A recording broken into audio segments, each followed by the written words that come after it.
Hello my friends, this is Edouard Brault, your host, and I want to tell you that yesterday, July 26, 2023 was a historical event for the world. A real change in the course of history as we understand it, and probably something that will have repercussions on our way of thinking, on geopolitics, maybe on the course of wars and peace on Earth, but also in our understanding of the universe, the physical laws of the universe, and so many other topics.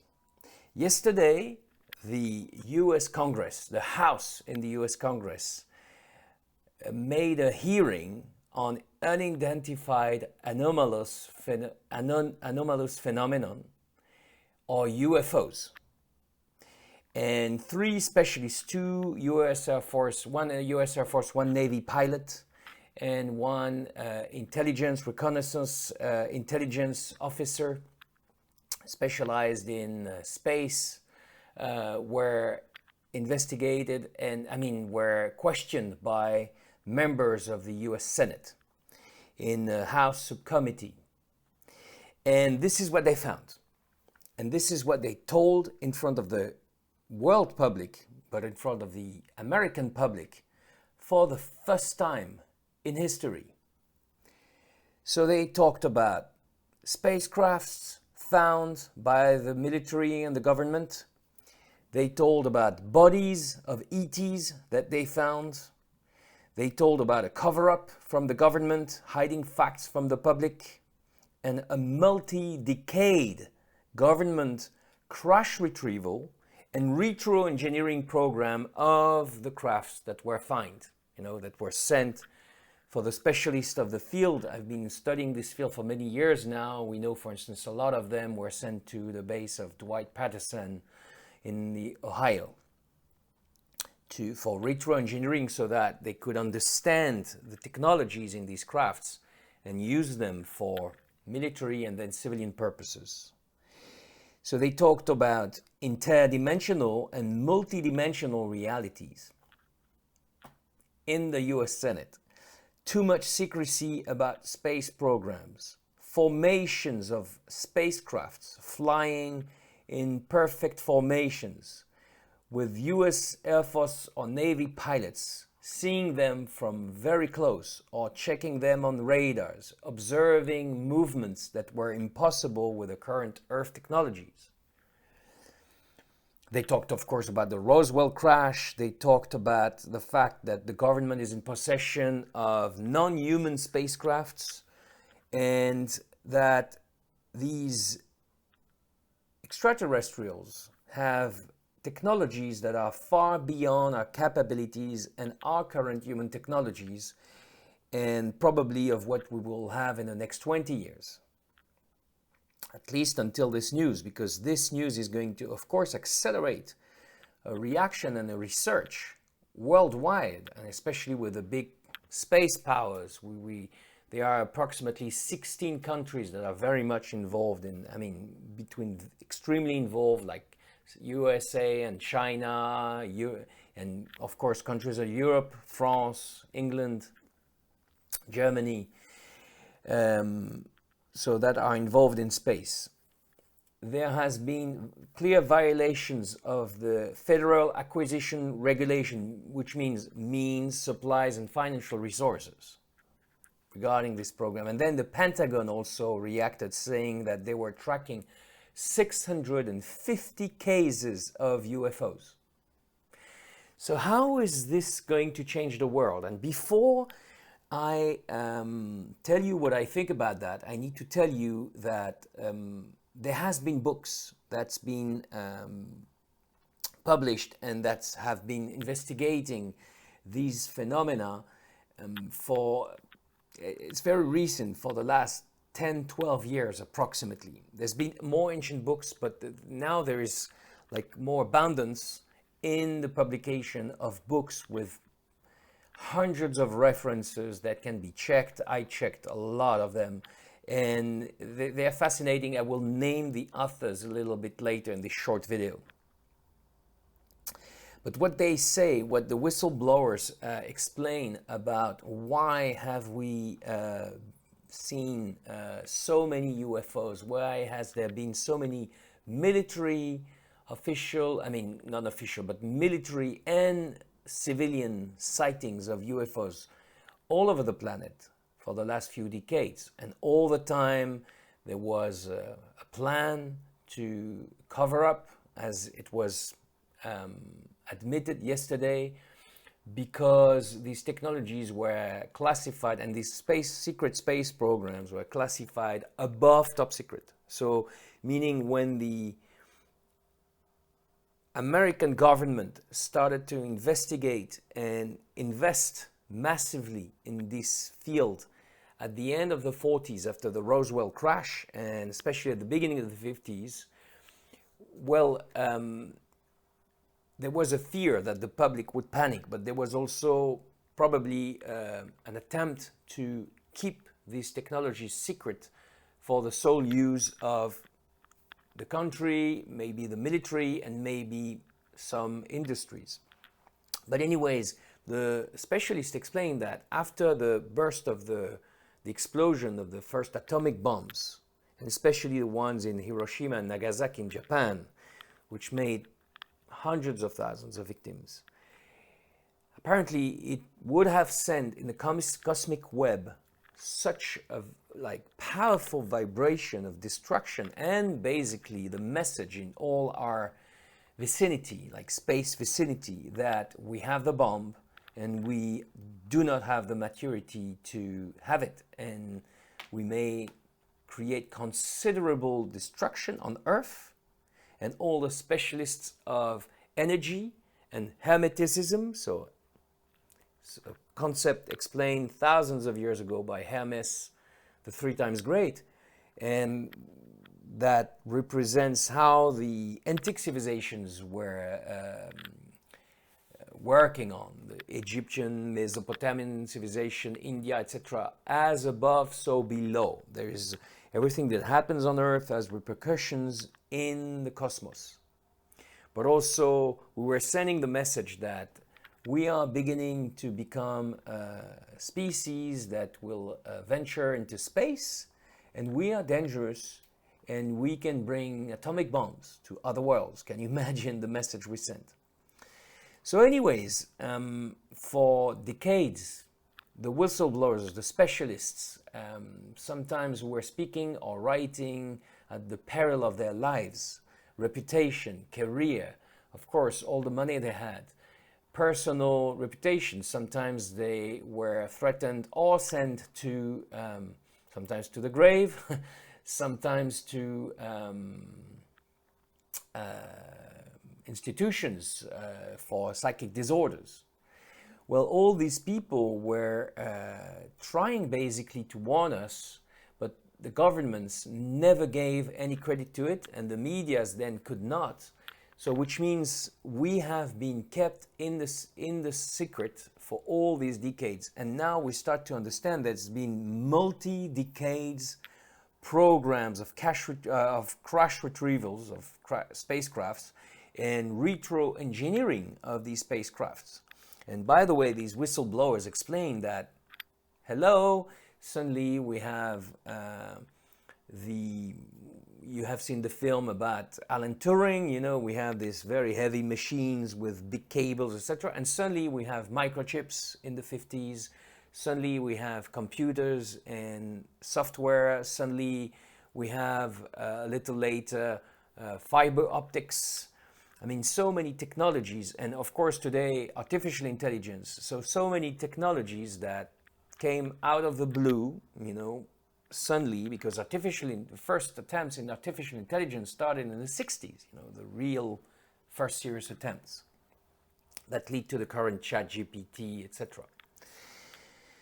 So what does it mean? Let me go to the conclusions, and then that will be the end of this video, because I want it to be short. It's really a historical event, and I wanted to celebrate it with you by informing you, if you know it, but also, I mean, if you know of these space programs, but especially if you don't know of this hearing, you need to know, because the fact that the US Senate has officially broadcast in a public hearing all this information, it's going to be the beginning of the flame, you know, and lighting up the fuse and leading to a disclosure that will be global. So what it means, one, it reminds me of Ronald Reagan's address to the United Nations. If my memory is good, it was in 1987. I have written about it in my book, Billionaire of Light. He mentioned first he says, are not aliens already amongst us? And if we would discover that we are in connection with aliens, would that not be fantastic reasons to unite and to face this threat and issue together, all of Earth, in unity and peace? This is the goal. The second thing is that, yes, it has been recognized in yesterday's hearing that it's a potential threat to Earth, they said, to national security. But if the number one military superpower of the Earth with a military defense program and extremely advanced technologies, as we know in the United States, mentioned that it's a question of national security and a national threat to the nation, then it's a threat to the Earth and humanity. Because the specialists and pilots who were, and intelligence officers who were yesterday questioned, mentioned that these technologies, reported by hundreds of civilian and military pilots, by the way, who had cited them, were all saying that the technologies for the kind of movements of these spacecraft, suddenly accelerations from zero, they were like stable above the Earth for minutes, and suddenly accelerating to Mach 1.2, 1.3 in just 2 seconds, doesn't exist. Or changing direction suddenly, doesn't exist. And by the way, the funny thing is, I live in Lisbon and I have a fantastic view on my terrace. And 3 weeks ago, I saw a UFO for the first time in my life. I mean, I've been studying this for years, so of course I wasn't sure. I was not sure, but I mean, I saw a big light which was far behind the hill. So at least minimum 4-5 kilometers. And big in spite of being far, and it was moving in one direction, but like normally, and suddenly it moved totally in another direction, but like this. It was not a turn, there was no stabilization and then a change. It went the other way and disappeared very quickly. So I told a friend of mine, I saw a UFO, she didn't believe me, but now I think you're going to believe that this is really possible. There have been thousands and thousands of people seeing UFOs. So another consequence for what happened yesterday is peace and unity. And especially in the current situation that we have, a geopolitical situation that we have in the world, how do you want us not to push towards peace and unity when we understand there's a threat to the planet because we don't know who these ETs are? Of course, when you follow the whistleblower community about this, I will again name the authors. You understand that they are negative extraterrestrials with whom we've been in touch for a very long time. They are like neutral ones, like who are, to simplify, observing us, and they are benevolent ones. But anyway, it will push towards a joint research with major budgets. You understand now the conquest of space, the conquest of Mars, or what William Tompkins was saying. Why did we stop the Apollo program? After Apollo 11, when we touched ground on the moon, apparently, I mean, we were supposed to have many stations. The plans for the next 1 or 2 decades was to send 2,000 men on the moon, on a base there, to send a station in the whole solar system, and especially to go and observe all the planets and moons that are observable on our solar system, and to start to make travels out of the solar system and to put outposts everywhere. All of this was frozen suddenly, you know, just 6 more Apollo missions and then frozen. And they said there's no more money. It's not true. I investigated the revenues of the global 500 corporations in the world, the Fortune 500, as we call them. Last year made something like 38 trillion, so $38,000 billion of revenues, and more than 2 trillion, so $2,000 billion of profits. Profits is just the money. You can do whatever you want with it, you know, reinvest or distribute dividends, but we have the money. It's not a problem of money. So also what it's going to create is going to generate a real disclosure that we've been waiting for so long about secret space programs, as has been investigated by authors and specialists and what I call new historians like Dr. Michael Salla, William Cooper, William Tompkins, Kerry Cassidy, Linda Moulton Howe, Corey Goode, David Wilcock, just to name a few. But these people have written very, very serious and reference books and or have investigated the topic for decades now and bringing immense intel if you are interested in this topic. So by the way, just to mention a few solutions that were given yesterday by the House subcommittee. Solutions: 1, we need more clarity towards the public. 2, there need to be a location where to centralize the intel, because it does not exist yet. If today a military pilot or civilian pilot, as they explained very very clearly yesterday, if they want to mention to their hierarchy that they have seen a UAP or UFO, it's the same thing, well, they are scared because they can lose their career, they can lose their job, they can lose their reputation. So they don't do it, and there's no place, agency or specific location where they can report what they have seen. So we need to create such a location, inviting also the authorities, intelligence agencies and military to address the issue. And I guess rather quickly, because this is very serious. It's a threat. I'm not personally scared because of some information that I know, and I know we are rather in a good place, and that right now we will have very good surprises in terms of discovery of the contacts we are actually having at very secret government level of some nations of the world with benevolent ETs. But they are also in this galaxy negative ETs, and we've been in touch with them, and there's been a lot of documentation on this. It's not the topic today. The topic today is this official revelation at the House subcommittee. And then one of the solutions was also to put in a place a possibility to testify without being sanctioned, you know, for the whistleblowers.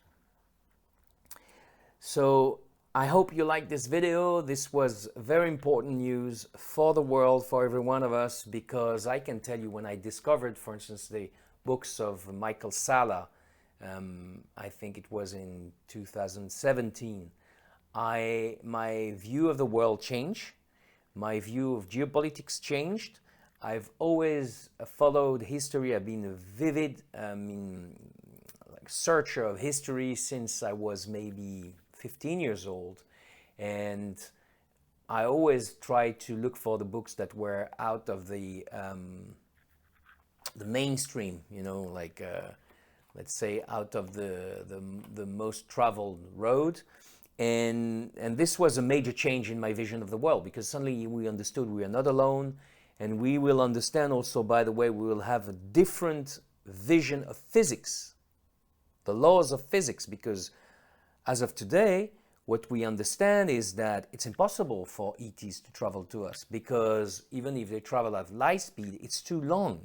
The closest stars are too far away, light years away. So it's not possible. But in fact, it is possible. So of course, nobody can travel at the speed of light today on Earth, but especially if we travel at a few tens of thousands of kilometers, at the current speeds that we have reached with our space recognition programs, the official one at least, it's too slow. So there are things we don't understand. And you will see, we will talk in the future about wormholes in the universe. We will talk about new technologies like anti-gravitational technologies and propulsion modes. All of this, retro-engineering. So all of this is extremely interesting. I hope you like it. If you like this video, please share it with your friends. It will open our consciousness. There will be a follow-up. And please investigate yourself this topic, and especially listen to this hearing. I will put the link in under this video. This was Edward Broad. Please like the video and please subscribe if you enjoyed it. I love you, and we are experiencing changing times. I told my friends a long time ago, and I told my own team, that there would be two types of revelations that would trigger a big change in the world, and one of them is this one. We already have the other one, it's coming now, but one of them is the revelation about secret space programs and connection with non-terrestrial species.